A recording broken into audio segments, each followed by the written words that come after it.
Ya.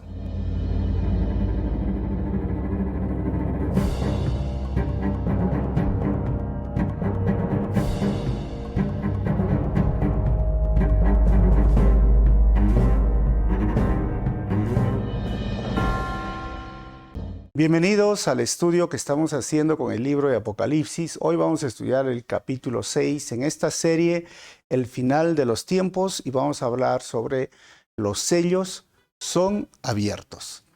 Y cuando hablamos de estos sellos, y primera vez que estás escuchando este estudio, recuerda que Juan ha sido llevado al cielo. Y antes de ser llevado al cielo, hemos visto el capítulo 1, se le presenta, hay una revelación, por eso se llama Apocalipsis, ¿no? La revelación de Jesucristo. Jesucristo se revela a Juan como un hombre que está totalmente diferente al que conocemos en los evangelios, vestido con ropa blanca, con una banda de oro, ojos como de fuego, una espada de su boca que sale para juzgar a las naciones, cabello blanco, blanco, blanco, blanco. Tiene 7 estrellas en la mano y está rodeado de 7 candelabros. Y esta revelación le dice, escribe lo que estás viendo.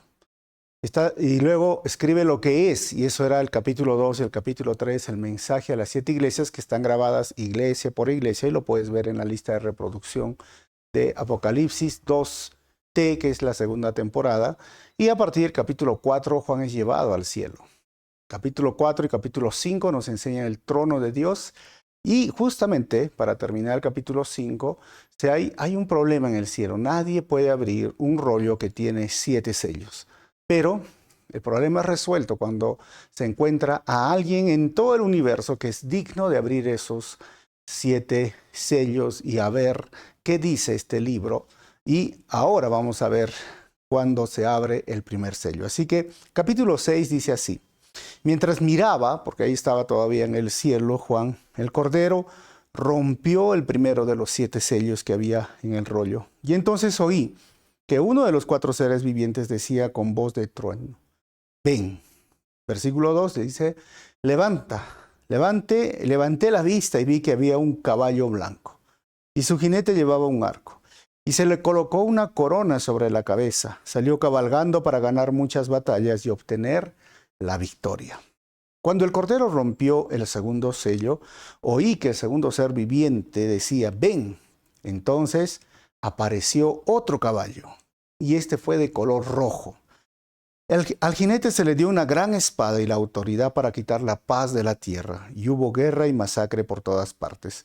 Y cuando el Cordero rompió el tercer sello, oí que el tercer ser viviente decía, ven, levanta. Y levanté la vista y vi un caballo negro, y el jinete llevaba una balanza en la mano, y oí que una voz que salió de los 4 seres vivientes decía, un pan de trigo y 3 panes de cebada costarán el salario de un día, y no desperdicies el aceite de oliva y el vino. Y cuando el Cordero rompió el cuarto sello, oí que el cuarto ser viviente decía, ven. Levanté la vista y vi un caballo de color verde pálido, y el jinete se llamaba Muerte, y su compañero era la tumba. A estos 2 se les dio autoridad sobre una cuarta parte de la tierra para matar con espada, con hambre y con enfermedad, y con animales salvajes. Hasta ahí vamos a leer, porque hay mucho, y saben, el quinto sello te lo dejamos para la próxima semana, porque va a haber un cataclismo universal o mundial. Vamos a orar. Señor, te quiero dar gracias en este momento por tu palabra. Háblanos a través de estos versículos y usa mi vida para compartir de tu palabra en esta hora. Que podamos entender, Señor, que todo esto que va a venir es parte de tu plan y tú eres el soberano Dios. Pedimos esto en tu nombre, Jesús. Amén. Muy bien, bienvenidos a las personas que se van conectando. Recuerden, estamos estudiando el capítulo 6, vamos a estudiar los primeros versículos en esta serie que se llama El final de los tiempos. Y el título es Los sellos son abiertos. Y para entender mejor, a manera de introducción, mira, todo empieza, tengo un panorama general del libro, yo soy el Alfa, capítulo 1, versículo 8, y luego el libro está dividido en 3 partes, ¿no? Escribe lo que has visto, uno del versículo 1 a 19, las cosas que suceden ahora y las que van a suceder. Y esto termina con capítulo 22, versículo 13 y la omega. Y la primera parte es el capítulo 1, la segunda parte el capítulo 2 y capítulo 3. Y la última parte es el capítulo 4 hasta el capítulo 22. Y luego tenemos la revelación de Cristo a Juan en el capítulo 1, en la primera parte. En la segunda parte, la carta de Cristo a las 7 iglesias, como les explicaba. Y ahora vamos a ver esto. Cristo como juez, capítulo 4, 5 en su trono. La tribulación, capítulo 6 hasta el capítulo 18. El regreso de Cristo, capítulo 19, por segunda vez, obviamente. Y luego viene el milenio y capítulo 20 y la condición eterna, capítulo 21 al 22. La perspectiva en las dos primeras partes, es decir, capítulo 1 al 3, es histórico o historia, mira hacia atrás. Pero a partir del capítulo 4 es profecía, mira hacia adelante. ¿Y cuál es el estilo? ¿Sabes? Los primeros 3 capítulos son mensajes, pero a partir del capítulo 4 en adelante son observaciones y preguntas. ¿Y cuál es el escenario? Ahora lo dividimos en dos partes, ¿no? Capítulo 1, capítulo 2 y 3 es en la tierra. Pero a partir del capítulo 4, Juan está en el cielo y en la tierra. Varía en esos dos lados. Y el tema general es el triunfo futuro de Cristo sobre las fuerzas del mal y su creación de un mundo nuevo para los redimidos. Y el versículo clave, Apocalipsis 1:7, Apocalipsis 1:19 y Apocalipsis 22, versículos 12 al 13. ¿Cómo vamos a ver y lo vemos a Cristo en Apocalipsis? Jesús es el venidero Rey de los reyes y Señor de todos los señores, quien regresará como juez y rey para dar paso al reino de Dios sobre la tierra, según Apocalipsis 19:11 hasta el capítulo 20, versículo 10. Y este es el panorama general. Entonces, ya que tenemos esta parte de la introducción, me gustaría también que podamos comprender algo que es muy importante para una correcta interpretación del libro de Apocalipsis. Porque hemos hablado que el libro de Apocalipsis es la palabra revelación, es el mensaje que Jesús revela a Juan, pero tiene relación con la escritura apocalíptica. Y la escritura apocalíptica está en el Antiguo Testamento. Tenemos que ver Ezequiel, tenemos que ver Zacarías, tenemos que ver Daniel. Y dentro del Nuevo Testamento no es el único libro que es parte de la escritura apocalíptica, este libro que se llama Apocalipsis. Tenemos Mateo 24, Marcos 13, ¿no? Lucas 22. O sea, hay partes dentro de la escritura que se llama escritura apocalíptica, que está llena de imágenes, símbolos, tiempos, colores, seres angelicales, y esto es algo que nosotros necesitamos entenderlo. Ahora, todo lo que vamos a ver a partir del capítulo 6 en adelante al 18 tiene relación con lo que se llama la profecía de la semana 70 o las 70 semanas de Daniel. Entonces tenemos que ir un poco atrás para entender muy bien todos estos capítulos que vienen. Así que vamos a leer Daniel capítulo 9, desde el versículo 24 al 27 para entender y prestemos atención. Versículo 24, cuando Daniel recibe esta visión, dice: un periodo de 70 conjuntos de 7 se ha decretado para tu pueblo y tu ciudad santa. Miren, lo he remarcado, 70 conjuntos de 7. Esto lo traduce así la NTV. Y 70 por 7, 490, ¿ok? Son 7 y son 7 años, o sea. Se ha decretado para tu pueblo y tu ciudad santa, dice el texto, para poner fin a su rebelión, para terminar con su pecado, para obtener perdón por su culpa, para traer justicia eterna y para confirmar la visión profética y para ungir el lugar santísimo. Versículo 25. Ahora escucha y entiende. Pasarán 7 conjuntos de 7. 7 por 7, 49. ¿Ok? El texto dice, más 62 conjuntos de 7. Ese es otro, 62 por 7. Desde el momento en que se dé la orden de reconstruir Jerusalén hasta que venga un gobernante. ¿Ok? Y lo he remarcado, el ungido. Jerusalén será reconstruida con calles y fuertes defensas, a pesar de los tiempos peligrosos. Versículo 26. Después de este periodo de 62 conjuntos de 7, que es aparte de los 7 por 7, matarán al ungido, dice, sin que parezca haber logrado nada. Y surgirá un gobernante cuyos ejércitos destruirán la ciudad y el templo. y el fin llegará con una inundación, guerra y la miseria que acarrea.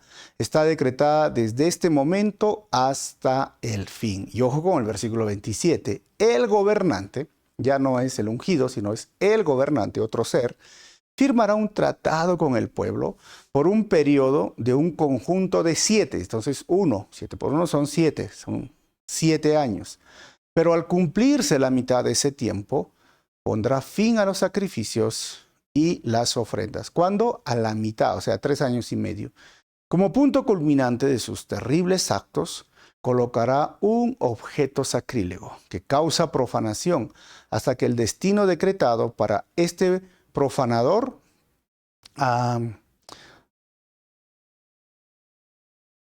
finalmente caiga sobre él. Eso dice el texto. Hasta que el destino de este profanador finalmente caiga sobre él. Ahora, si tú no tienes conocimiento de esta profecía, entendamos bien el contexto. ¿Sabes dónde estaba Daniel cuando recibió esta profecía? En Babilonia. ¿Y qué hacía en Babilonia? Pues había sido llevado con otros grupos de judíos porque la ciudad de Jerusalén, el reino de Judá, había sido destruido por Nabucodonosor. Y estaba en este periodo que se llama el cautiverio. O sea, cuando él recibe esta visión, no existía templo, no había templo, lo habían quemado, lo habían incendiado. No estaban en Jerusalén. Por eso la profecía es eso. Mira, van a regresar, van a reconstruir el templo y van a ver 7 por 7 hasta que se dé la orden y se reconstruye el templo, pero después van a pasar 42, o sea, por 7, un periodo de esto. ¿Sí? Y les voy a mostrar con un cuadro. Y entonces ahí llega el ungido. ¿Después de qué? 483 años. Entonces, como les dije, 7 por 7 es 490. O sea, queda 7 años. A eso se le llama la semana 70 o las 70 semanas. Entonces, no existía templo, no estaba Cristo, no había un gobernante. Entonces, ¿a qué se refiere? Miren, para ponerlo más claro, tengo un cuadro que nos va a ayudar a entender. Estas 70 semanas, que vienen a ser 7 periodos que estamos hablando, son 490 años. Entonces, si empieza en el decreto que hemos leído, 9.25, Daniel 9.25a, ¿sabes? Hay 69 semanas que se han cumplido, que son 483 años. ¿Cómo así? 7 semanas, porque dijo 7 periodos de 7, 7 por 7, 49 años para reconstruir Jerusalén. Desde marzo 14 del año 445 a.C., del decreto de Artajerjes, y lo puedes ver en Nehemías 2, 1 al 8, se cumplió. Después dice, pasa 62 semanas, 62 por 7, 434 años para reconstruir el segundo templo, y esto pasó porque no lo terminaron de reconstruir. Pero el 396 a.C., Daniel habla de todo este tiempo. Entonces, juntemos 62 más 7 son 69, por eso estamos ahí arriba, si estás viendo esta enseñanza, 69 por 7 son 483 años. Y luego dice la profecía, el ungido va a venir y va a ser cortado. En esta palabra es que el Señor en abril 6 del año 32 después de Cristo hace su entrada triunfal. Lucas 19, 28 al 40 y Daniel 9, 26 lo dijo. Parecía que no había logrado nada, pero ¿sabes? Él fue asesinado, torturado en la cruz, y eso ya estaba profetizado en todos estos versículos. Sabemos que el Señor resucitó y Él dijo que va a regresar. Por lo tanto, su iglesia ahora está cumpliendo su misión y esto se le llama la época de la iglesia. Pero ojo, como te dije, hay 69 semanas, falta una semana. ¿Y cuándo va a empezar esta semana? Que dice Daniel 9:27a, empieza con el arrebatamiento. El anticristo va a firmar un tratado o pacto, que dice 9:27, ¿se acuerdan lo que hemos leído? Y aparentemente va a traer paz. Y eso es la última semana, que son 7 años. O sea, ahí se cumple la semana 70. Pero el texto dice que a la mitad del tiempo, la mitad de la semana, o sea, 3 años y medio, él va a poner un objeto que causa sacrílego en el templo. Pero ahora tenemos otro problema, que no hay templo. Es el templo de Jesús fue destruido el año 70. Y las 3 años y medio van a ser de gran tribulación, Israel va a ser perseguido y todo. Y este objeto que causa sacrílego y profanación, según Daniel 9:27, va a ser a media semana. O sea, el anticristo los va a engañar con un tratado trayendo paz, pero después va a salir lo que él realmente es. Y cuando termine esto, el Mesías regresará por segunda venida. ¿Ok? Entonces, eso es un cuadro para que podamos entender el programa de Dios. O sea, esto es lo que va a venir, esto es lo que va a suceder. ¿Cuándo empieza? Pues yo le he puesto un signo de interrogación. Cuando suceda este evento, que se llama el arrebatamiento, que tú y yo esperemos que estemos listos y preparados. Jesús habló después de Mateo 24, sabías que también es parte de la escritura apocalíptica, y los discípulos dijeron, ¿cuándo va a suceder? Danos idea, ¿no? O sea, porque el ser humano es curioso, ¿cuándo? Y Jesús dio una parábola. Dijo, habían 10 señoritas, 10 vírgenes, que tenían una lámpara esperando al esposo. 5 estaban con su lámpara encendida. Y no solamente con la lámpara encendida, todos estaban con lámpara encendida, sino preparadas para prenderla en el momento que regrese el novio. ¿Y eso qué significaba? Que unos estaban alertas. Se durmieron todas, pero estaban alertas, estaban bien con el Señor en su relación con Dios. Y la mitad no lo estuvo. Y es muy interesante esto, ¿no? Porque muchos pueden venir a la iglesia, pero realmente están listos, están preparados para irse con el Señor. Ellas estuvieron listas. Y eso sucederá y luego vienen los 7 años. Y es justamente lo que estamos leyendo en el capítulo 6. Pero como les dije, no hay templo. Este es el templo en el tiempo de Jesús, que fue destruido el año 70 por este general Tito. Y es más, surge otro problema, porque ¿cuándo sucederá esto? Dentro del área del templo está lo que se llama la mezquita de la roca o el domo de la roca de los musulmanes, por toda la historia que es larga de explicar, pero el día de hoy está situado justo en el área. Tengo una figura, si estás viendo un área, y ese es, en la parte de arriba está el templo. Miren, lo voy a marcar para que vean cómo sería el templo. Pero ojo, ese templo puede estar al lado del domo. Vamos a ver en este video, si estás viendo, por eso míralo, esta enseñanza, esa flechita que estás viendo, ahí está el domo. En esa flecha es la parte que le corresponde a Jerusalén, a los judíos, Israel. Y esa parte del patio que estás viendo acá y donde está este domo, este dorado, le corresponde a los musulmanes. ¿Y saben qué les divide? Solamente un muro. Y eso se llama el muro. Entonces, esta área donde se está apuntando esta flecha es lo que quedaría para que se pueda reconstruir el templo. O sea, esta es una teoría. Te lo voy a explicar así. Mira, si no has ido a Israel, te lo voy a explicar. Detrás de eso, estamos viendo, ahí está, si ves, el muro de los lamentos. Ahí están los judíos, te lo estoy marcando con una flecha. Hay un muro, como fuese tu vecino, a espaldas de ti, y ahí está el lugar de los musulmanes. ¿Ok? Lo vamos a agrandar un poco más. Ahora, ¿cómo lo veríamos desde otro ángulo? ¿Ves esta área que lo estoy marcando con una flecha azul? Ese sería el lugar donde se podría, esta es una teoría, reconstruir el tercer templo. Porque el segundo templo fue construido por Herodes. Y ahí está el muro de los lamentos, si lo puedes ver. Ahora, ¿cómo funcionaría esta área? Pues obviamente llegarían y deberían llegar a acuerdos. Y si se reconstruye el templo ahí, solamente habría un muro que colocar y simplemente convivirían los dos. ¿Cómo quedaría entonces? Un supuesto, ¿no? Supuesto. Estamos hablando de una teoría, convivirían los dos. Ahora, los judíos no tendrían casi problemas sobre esto, porque tendrías que estar allá. Y hasta el día de hoy, ya los judíos tienen listos los utensilios y esta vaca roja o la vaca alazana para los sacrificios, para iniciar en el altar. Ya tienen toda la instrumentaria para el templo. Y esta es una, vuelvo a mencionar, teoría de cómo podrían llegar a funcionar las cosas. ¿Por qué? Porque no solamente acarrea un problema de que no hay tercer templo, sino que en esa mezquita de la roca, los musulmanes creen que fue su profeta, que se llama Mahoma, que fue llevado al cielo vivo en un burro, ¿no? Se lo llevó Dios, Alá, y ahí está el profeta. Por lo tanto, es un lugar sagrado. Ellos no van a querer darlo, a no ser que caiga una bomba y destruya esto, pero bueno, algunos dirán, pero con la guerra, el conflicto no puede ser. Miren, es muy interesante lo que está sucediendo el día de hoy. El día de hoy estamos hablando en pleno conflicto que estamos viendo en el Medio Oriente. Puede ser que suceda, que caiga una bomba, algunos dicen, y se destruya y luego se reconcilien o Israel gana ese terreno y pasa.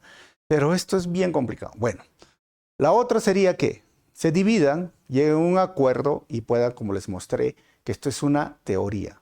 ¿Por qué? Porque el punto es, va a haber un templo, un tercer templo, porque el primer templo fue de Salomón, el segundo templo de Herodes, que lo terminó en el tiempo de Jesús, y esto sería un tercer templo. Algunas personas interpretan y dicen, no va a haber tercer templo.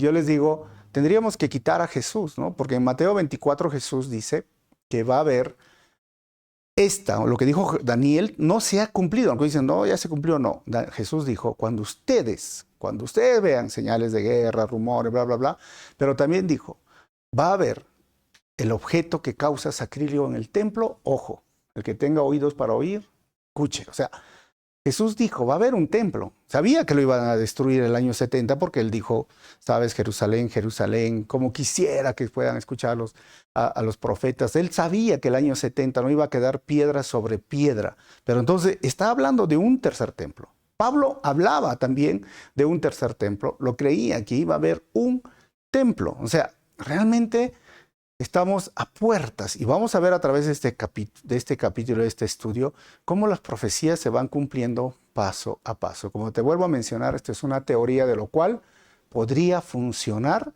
Y si esto sucede, hermanos, alístense, porque en la pandemia un hospital enorme se reconstruyó en semanas en China. Con toda la tecnología que tiene Israel, ¿cuánto tiempo crees que va a demorar un templo? Y ya lo tienen listo toda la instrumentaria, ya tienen listo la vaca, ya tienen listo los sacerdotes, los levitas, todo lo tienen listo. Así que, ojo, esta es la introducción para todo este capítulo que vienen 6, 7 al 8. Disculpen si es un poco largo, pero mire, Juan está en la isla de Patmos, Juan recibe la revelación, Juan es llevado al cielo y hoy día vamos a estudiar, ¿sabes? 4 versículos. ¿Cuál sería? El Cordero rompe el sello y vamos a ver el primero y segundo sello porque sabemos que el tiempo nos gana y para la próxima semana no se pierdan los otros 4 sellos. Van a ser espectaculares. Pero ahora van a salir 4 jinetes del Apocalipsis, 4 caballos. Y empezamos del 1 al 2.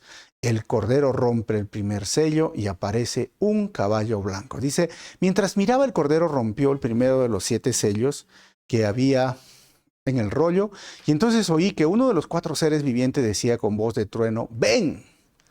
Hermanos, esto es el Señor rompiendo el primer sello. Y 2, levanté la vista y vi que había un caballo blanco, y su jinete llevaba un arco. Y ahí escuchen muy bien, este era un caballo blanco, ¿ok? ¿Qué más? Su jinete llevaba un arco, no una espada. No tenía flechas. Y se le colocó una corona sobre la cabeza. Ok. Salió cabalgando para ganar muchas batallas y obtener la victoria. ¿Cómo sería, no? Como este caballo.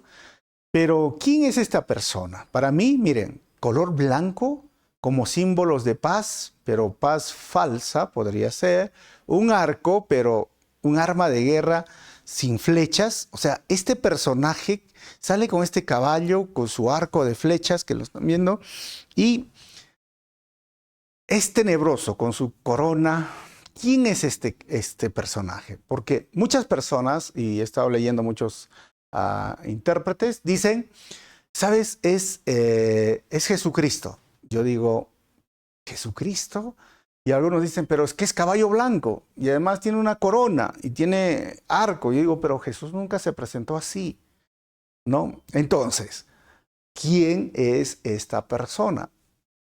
Y se le colocó, vamos a ver, estudiar, una corona sobre la cabeza. ¿Y sabes que esta palabra para corona en el griego es estéfanos?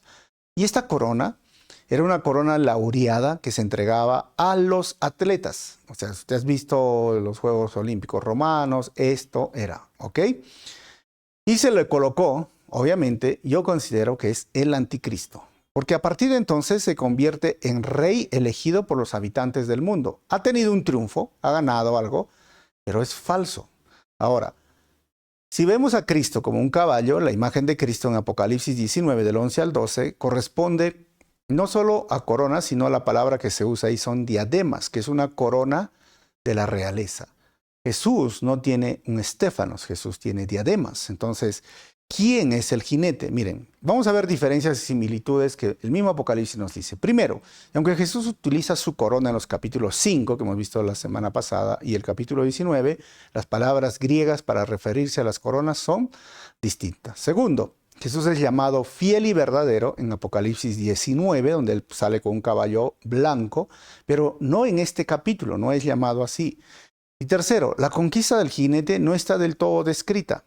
En el capítulo 6 se le presenta llevando un arco y en el capítulo 19 Cristo tiene una espada de doble filo en su boca. Por lo tanto, concluimos, no es Cristo. Además, Mateo 24, Jesús mismo dijo, versículo 3 al 5, más tarde Jesús se sentó en el monte de los olivos y sus discípulos se le acercaron en privado y le dijeron, dinos, ¿cuándo sucederá todo esto? Hablando de este periodo que estamos hablando y que les he mostrado en el cuadro. El texto dice, ¿qué señal marcará tu regreso y el fin del mundo?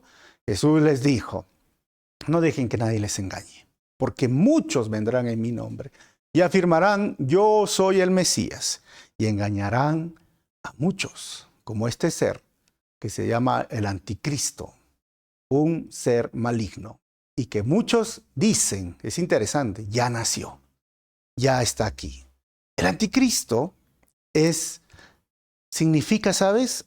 En contra de Cristo, en lugar de Cristo. Y es un personaje que busca hacerse pasar como Cristo. Y Daniel 9:27 que hemos leído, nos dice que este personaje lo llama el profanador, va a profanar el templo, como les dije, tiene que haber un tercer templo, obviamente va a haber un tercer templo. Será instrumento para un acuerdo entre Israel y los árabes, es decir, los países islámicos que hoy están en conflicto. Ahora, Apocalipsis también lo identifica, ¿saben como quién? Como la primera bestia, este personaje. Este personaje, en 2 de Tesalonicenses, capítulo 2, versículo 1 al 12, Pablo lo describe como el hombre de pecado, hijo de perdición, se opone a Dios, se hace pasar por Dios, será destruido directamente por Cristo y es dirigido por Satanás y hará prodigios y milagros. ¿Okay? Eso es lo que nosotros conocemos y mucho más. Y hay muchos más nombres sobre el anticristo que lo vamos a ver en su momento y lo que él hace. Pero concluimos, no es Cristo, es el anticristo. Trae una falsa paz, ¿sabes por qué? Porque viene así con un arco, cabalgando, pero no tiene flechas. Y Cristo, la primera vez que vino, porque va a venir por segunda vez, él se presentó como un siervo. Entró, inclusive, en esta entrada triunfal en un pollino, un burrito, montando como en son de paz, vino a traer gracia, misericordia, amor. Y cuando él regrese, él va a regresar, sí, en un caballo blanco, pero, ¿sabes? Va a regresar como juez. Ahí ya no hay gracia, ahí hay espada, ahí hay juicio. Ahora, el anticristo quiere hacer lo mismo.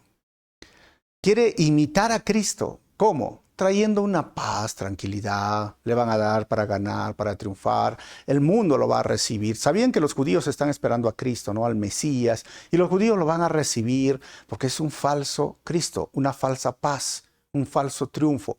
Y hemos visto en el programa de Dios que a los 3 años y medio Él va a sacar quién es realmente. Y vamos a ver más adelante en el mismo Apocalipsis que Él va a querer que su estatua, su imagen, se ponga en el templo y se le adore. Y si no le adoran, van a ser asesinados. ¿Y quiénes van a poder adorar y estar felices en ese tiempo? Todos aquellos que tienen este sello 666. O sea, Pablo, miren, dice en 2 de Tesalonicenses, ¿por qué todavía no vemos esto que está sucediendo? Capítulo 2, versículos 6 al 7. Y ustedes saben, dice, ¿qué es lo que lo detiene? Porque algunos dicen, ¿cuándo aparece? Porque solo puede darse a conocer cuando le llegue su momento. Ese es el plan de Dios. 7. Pues esa anarquía ya está en marcha en forma secreta y permanecerá secreta hasta que el que la detiene se quite de en medio. ¿Y saben qué quiere decir este versículo? Es la iglesia, es el Espíritu Santo, somos nosotros. Cuando nosotros seamos quitados de este mundo, miren, va a surgir esa anarquía. Y la palabra anarquía es vivir sin ley. Algunos piensan, ¿no? Yo quiero ser libre, sobre todo los jóvenes, los adolescentes. No te metas en mi vida, es mi vida. Pero no entienden que la verdadera libertad actúa bajo normas, bajo leyes. Pero una vida sin leyes y normas es una anarquía. Imagínate vivir en una anarquía. ¿Qué significaría? Que yo salga acá de mi casa y alguien puede venir y dispararme o acuchillarme y es libre de hacerlo porque no hay pena, no hay castigo, no hay leyes que me protegen. Pero él tiene la libertad. Entonces, imagínense, las leyes son para protegernos y vivimos bajo esas leyes y en esas leyes, en ese cuadrado, tenemos la libertad. Pero la libertad no significa hago lo que me da la gana. A veces muchos no entienden eso, pero ¿sabes? Eso va a pasar. Va a llegar el momento donde ellos van a vivir así. Ahora, la filosofía de este mundo quiere esa anarquía. Todo lo que nosotros vemos, ¿no? Por eso digo, hay activistas, dice, ¿quién es Dios? ¿Quién es la Biblia para decirnos lo que tenemos que hacer? ¿Por qué tenemos que hacer esto? Y van en contra del gobierno. El gobierno nos oprimen y quieren libertad, pero como les dije, no existe libertad. Esa anarquía viene con esa filosofía del mundo, esa filosofía posmoderna. Y es más, Satanás ha estado engañando y sigue engañando. Sabemos que el anticristo es un personaje, pero hemos leído y hemos estudiado Primera de Juan y nos dice que ya el anticristo está actuando y lo hace a través de la religión, lo hace a través de las sectas, lo hace a través de todo lo que nosotros vemos hoy que se opone a Cristo. Es decir, si hay una filosofía, un movimiento, una secta, una religión o el mundo posmoderno, el mundo lleno de pecado que se opone a la salvación a través de Cristo, que se opone a la Biblia, que se opone a los mandamientos de Dios santos, eso es porque el anticristo ya está actuando. Pero cuando él llegue como un personaje, las cosas se van a poner peor, hermanos, ¿sabes? El anticristo, sí, es un personaje que aparecerá pronto y hoy actúa a través de toda filosofía o pensamiento que se opone a la salvación a través de Cristo. Segunda parte de este capítulo, versículo 3 al 4, el Cordero rompe el segundo sello y aparece un caballo rojo. Vamos a leer ahora el texto. Dice: cuando el Cordero rompió el segundo sello, oí que el segundo ser viviente decía, ven. Versículo 4. Entonces apareció otro caballo, de color rojo. Al jinete se le dio una gran espada y la autoridad, y lo he remarcado, ¿saben? La autoridad para quitar la paz de la tierra. Y hubo guerra y masacre por todas partes. Un jinete, caballo rojo, sangre, guerra. O sea, si tú te das cuenta, sentido común, exégesis del texto. Si este jinete fuese Jesucristo, no habría esta necesidad. No lo es. Pero como es un falso Cristo, el anticristo ofrece paz. Sí, puede ofrecer paz, pero saben, no sostiene la paz, no hace duradera la paz. Y eso es lo que el día de hoy, justamente como te digo, esa filosofía del mundo dice, mira, si tú haces lo que quieres y le das rienda suelta a tus deseos y pecados y las cosas más sucias, sexuales, y vas a tener paz. Mentira, mentiras. Tú sabes que muchas de esas personas andan en vidas derrotadas, llenas de tristeza, se meten a vicios, adicciones, y muchos quieren, ya no quiero vivir más. ¿Sabes por qué? Porque no tienen paz. Porque dejar al hombre en sus riendas sueltas no le trae paz. Y la paz no es la ausencia de problemas. No. La paz es la tranquilidad y la confianza que yo tengo en medio de los problemas. Y esto lo único que me puede dar y quien me puede dar es Cristo.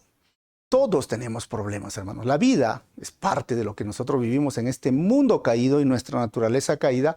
Producimos problemas o vienen los problemas, pero en medio de los problemas yo puedo tener paz. ¿Sabes por qué? Porque tengo paz con Dios. Porque en mi corazón yo sé que Él vive y que las cosas que suceden van a tener un fin y que un día yo voy a estar por la eternidad con Él y tengo que perseverar y tengo que estar firme. O sea, eso es verdadera paz. Pero la paz que ofrece el pecado, el mundo, la filosofía del mundo, o sea, es una paz pasajera. ¿Y que en qué termina? Como en este segundo caballo o segundo jinete, en guerras, en conflictos, en poder masacrarse unos a otros. Esa paz es falsa, esa paz no la puede brindar el anticristo, el pecado o la filosofía del mundo. Ahora, este jinete sale con una espada, y hay varias espadas, ¿no? Hemos visto la ronfalla, que es la espada que normalmente se usaba para la batalla, grande, pero no es esta. ¿Saben cuál es la espada que se refiere? La macaria, que es una espada más pequeña, más corta, que la tenían los soldados en su costado, y esta es la espada que lo usaban los asesinos, los traicioneros. O sea, por eso es que este caballo viene y como empieza esa anarquía entre ellos, el mundo se empieza a masacrar entre ellos, asesinatos tras asesinatos, y el mundo va a vivir ese momento. Ahora, nosotros como iglesia vamos a estar aquí, ya les expliqué en otros estudios anteriores, no vamos a estar en ese momento. Pero algunos me preguntarán, ¿pero qué tal si yo venía a la iglesia y no me puse firme con el Señor, no estaba listo como esas 10 señoritas o 10 vírgenes, la mitad se quedó? Tendrá que experimentar y vivir este momento y cuidarse porque van a pasar momentos difíciles. ¿Por qué no hay paz? Isaías capítulo 48, versículo 22 dice, pero no hay paz para los malvados, hermanos, dice el Señor. Por eso los seres humanos no tienen paz, porque su corazón está lleno de mal. Ahora, Mateo 24, 7 dice, una nación entrará en guerra con otra y un reino con otro reino. Habrá hambres y terremotos en muchas partes del mundo. Otra vez Jesús habla de la escritura apocalíptica, porque te dije que Mateo 24 es escritura apocalíptica. ¿Cuándo va a suceder? Pues estas son señales. Y algunos dirán, pero pastor, ahorita tenemos la guerra entre Ucrania y Rusia. Tenemos la guerra de Israel y con el Medio Oriente. Y tenemos conflictos. Sí, pero Jesús dijo, son principios de dolores. Sí va a haber guerra. Israel, se le conoce también como el reloj del mundo, está enfrentando una guerra con Irán, Hezbollah, Hamas, las naciones como el Líbano, como Gaza, como Irán, inclusive todo el mundo árabe. Alrededor de Jerusalén, pero no todo el mundo árabe, alrededor del mundo, tienen conflictos. La guerra está declarada. Hoy han muerto miles de personas. Hace un año mataron a más de 1000 jóvenes en Israel y hay bombardeos todos los días. Tú solo pon en YouTube, si estás ahí, ¿no? Guerra o conflicto entre Irán, o mejor dicho, Israel, y vas a ver todos los videos que están hoy día circulando. Han llegado miles de cohetes a Israel. Israel tiene una defensa que antes que llegue el cohete, ellos lo interceptan, ¿no?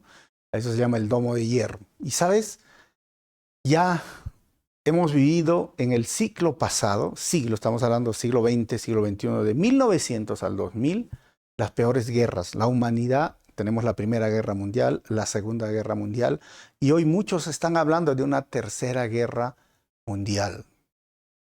Ya Rusia está en problemas, China quiere intervenir, Estados Unidos intervendría, y si esto sucede, hermanos, estamos a puertas de lo que el plan de Dios lo dice. No estamos hablando cosas que no dijo la Biblia, no dice la Biblia, pero como te dije, tienes que estar listo y preparado. Pero del 1900 al 2000, miren, cuando hay una guerra mundial, la Segunda Guerra Mundial, ¿sabes cuántas personas murieron? 60 millones de personas. En mi país, en Perú, tenemos como 30 o 32 millones de personas. Es como decir, 2 naciones peruanas fueron asesinadas por la guerra, víctimas y soldados, en esta Segunda Guerra Mundial. Ahora, en este mundo en el que estamos viviendo, ya no simplemente tenemos tecnología como la que tuvo la Segunda Guerra Mundial. Hoy día se habla de armas nucleares, se habla de armas químicas o biológicas. O sea, realmente, si hubiese una Tercera Guerra Mundial, como dice claramente el texto. Se van a masacrar unos a otros. Ese conflicto, no hay ley. Porque ahorita, ¿por qué no hay una guerra mundial? Porque saben, hay leyes, hay normas que los están protegiendo. Los países no pueden hacerlo porque van a sufrir consecuencias. Pero cuando llegue la anarquía, no hay ley, hermanos, los seres humanos se van a matar, como siempre en la guerra, entre otros seres humanos. ¿Sabes, hermano? El único que puede ofrecer paz y sostenerla es el soberano Dios.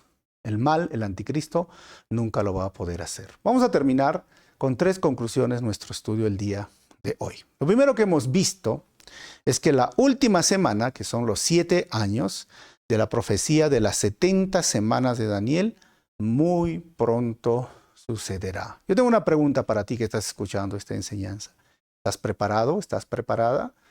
Si ocurre hoy, ocurre mañana, miren, hay una bomba nuclear o cualquier arma química o biológica, créeme, estamos a puertas de esta tercera guerra mundial. Y número 2, lo que hemos visto es que el anticristo es una persona que aparecerá como un aparente salvador y engañará a muchos cuando él venga. Pero sabes, hoy usa la religión, la filosofía posmoderna y el sistema del mundo para engañar a muchos. Ya está activo esta filosofía del anticristo. Y número 3, el anticristo ofrecerá paz, pero no podrá sostenerla, porque el único que puede ofrecer paz duradera es Cristo.